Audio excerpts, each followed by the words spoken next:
Look! Mga nawawalang alagang hayop matapos ang bagyong Tino. Nakakaiyak!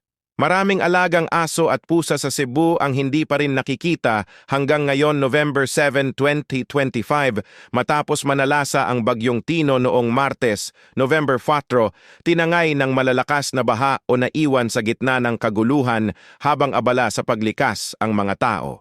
Patuloy pa rin ang paghahanap ng mga amo, bit-bit ang pag-asang muling makapiling ang kanilang mga fur babies. May ilan ding alagang nakitang pagalagala malapit sa evacuation sites, basang-basa, gutom at takot. Pero lumalaban pa rin para mabuhay.